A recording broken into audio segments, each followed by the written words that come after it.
All right, you've got a business meeting in 15 minutes. 15.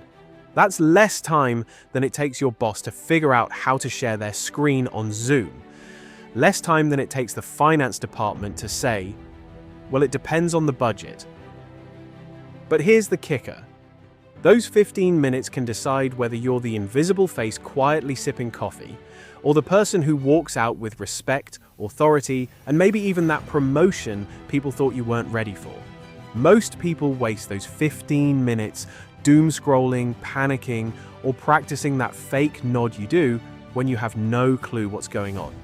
Not you, not after today, because I'm about to give you 10 power moves that'll transform your last 15 minutes before a meeting into your secret confidence machine. These aren't theory. These are the same tricks executives, investors, and CEOs use every day to own the room. So buckle up, because by the end of this, you won't just survive your next meeting, you'll run it like Wall Street on a Monday morning. 1. The silent prep. Here's the truth. Confidence doesn't start with what you say. It starts with what you don't. 3 minutes of silence before the meeting can change the entire vibe. Shut down email. Put your phone face down. No last-minute urgent Slack messages, just silence. Why? Because walking into a meeting with your brain buzzing on 12 different channels is like trying to trade stocks with 6 screens open and no coffee. You'll miss signals, you'll panic, and you'll react instead of lead. I once had a colleague, let's call him Dave, who ran into a boardroom late, juggling 3 phone calls, 1 Starbucks, and 0 preparation. He sat down, sweaty, frazzled, and the first thing he said was, wait, what are we meeting about again? Boom, confidence gone. Credibility, dead on arrival. Silent prep is like compounding interest for your brain. Small investment, huge payoff. Calm equals control. Control equals confidence. And once your brain isn't running on chaos, that's when you feed it direction. Welcome to step 2. 2. Bulletproof your agenda. Write down 3, only 3 outcomes you want from this meeting, not 20 bullet points, not a dissertation, just 3. Why 3? Because 3 is sticky. Investors remember 3 key metrics. Executives remember 3 takeaways.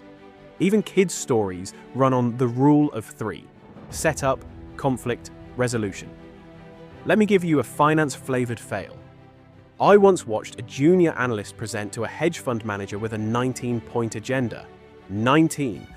The poor guy lost the room at slide 2. By the end, no one could remember a single thing except how badly they wanted lunch. Compare that to a senior partner who walked in and said, "Here are the 3 things we need clarity on today: timeline, budget, execution." That meeting ended 20 minutes early, and guess what? Everyone thought he was a genius. Confidence comes from clarity, and clarity comes from focus. But knowing what you want is useless if you walk in looking like you just lost a fight with the printer. Which brings us to number 3. 3. Power posture, power voice. Body language speaks louder than your actual words. You could have the best financial model in the room, but if you hunch over like a guilty teenager, no one's buying it. Stand tall, shoulders back, feet grounded. Take a deep breath before walking in. You're not just entering a meeting, you're entering your stage. Here's the finance analogy. Posture is like your credit score. People judge it instantly, even if they don't consciously realize it. You can say all the right things, but if your credit posture sucks, no one's lending you credibility. And your voice, slow it down by 10%. That small pause signals confidence.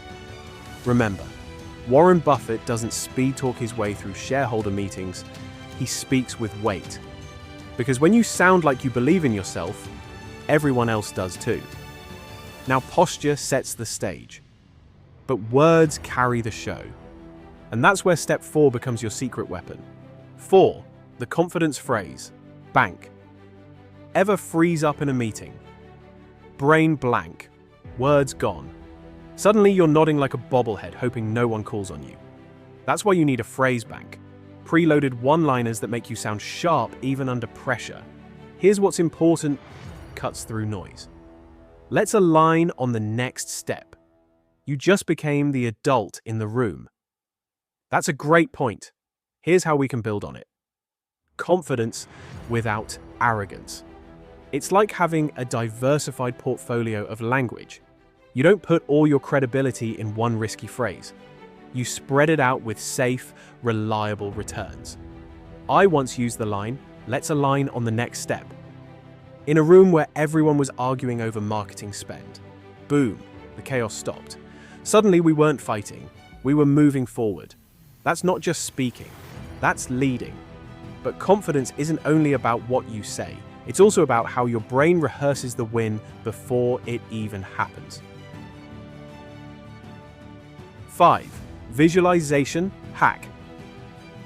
Take 60 seconds before the meeting. Close your eyes.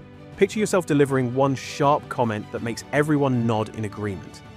Imagine the CEO saying, "That's a great idea." Sounds corny, right? But science backs it. Athletes do it before championships. Navy SEALs do it before missions. Your brain rehearses the win so that when you step in, it feels familiar. A CFO I worked with swore by this. He'd literally sit in his office, eyes closed, imagining himself walking into the boardroom and shutting down tough questions with calm authority. And guess what?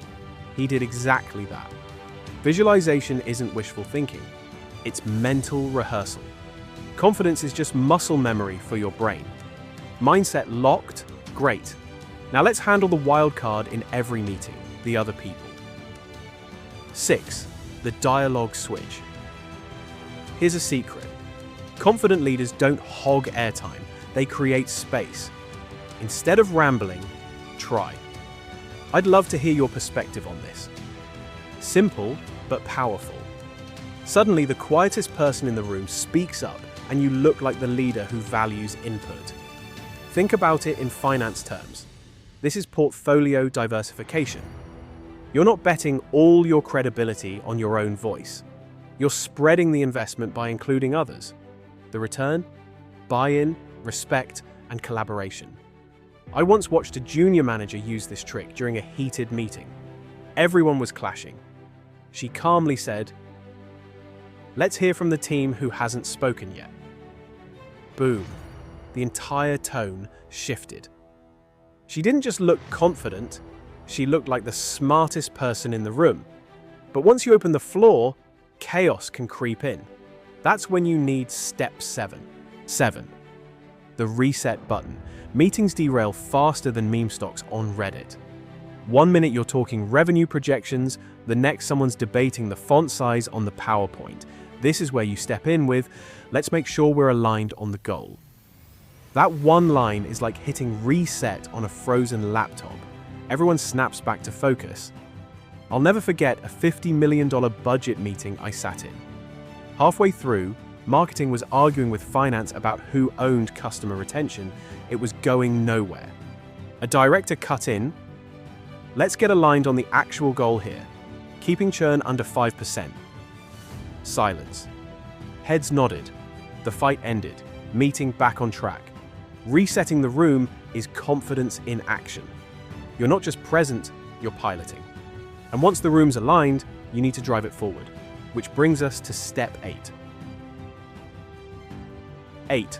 Shift to solutions. Meetings love problem mode. People vent, complain, analyze why things suck. It's like watching financial news channels predict the end of the world every 5 minutes. You want to stand out? Say, "What's the next best step?" That line shifts the energy from problems to progress.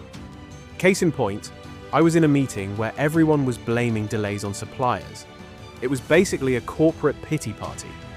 Someone finally said, "Okay, but what can we do this week to keep the project alive?" The mood changed instantly. Solutions started flying. That person became the unofficial leader. Confidence isn't about pointing out what's wrong. Anyone can do that. Real confidence is guiding people to what's next.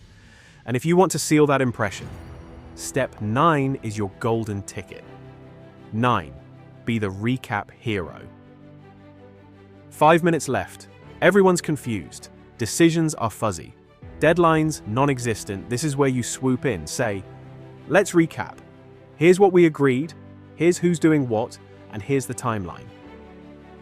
You just transformed chaos into clarity. Congratulations. You're now the human version of a financial statement. Clear, concise, and respected. I saw a junior associate do this in a merger discussion once. The room was chaos. She calmly summarized the key points and action items. Suddenly, the executives looked at her like she was the only adult in the room. Guess who got promoted 6 months later? Confidence is remembering that people forget. Be the one who makes things unforgettable. And now, the final play. The closer that makes you not just confident, but unforgettable. 10. Close with future fuel. Don't just let the meeting end with awkward silence and shuffling papers. End with, how can we make this even better next time? That question shows you're not just focused on today's win. You're building tomorrow's success. It's the difference between someone managing cash flow and someone planning long-term investment strategy. A CEO I know ends every meeting with this line. At first, people thought it was cheesy. Then they realized it created a culture of constant improvement. Now, it's part of the company DNA, and that's leadership at its core. Confidence isn't just what you bring to the table, it's what you leave behind. So there you go. 10 power moves in 15 minutes that turn you from meeting filler into meeting leader. Do these consistently, and you stop being the person who just attends meetings. You become the person who shapes them. The one people look to when decisions matter. If this helped, smash that like button, subscribe for more no-fluff business and finance strategies, and share this with your coworker who still thinks winging it counts as preparation. Because confidence isn't luck, it's preparation in disguise. Now go out there and own your next 15 minutes.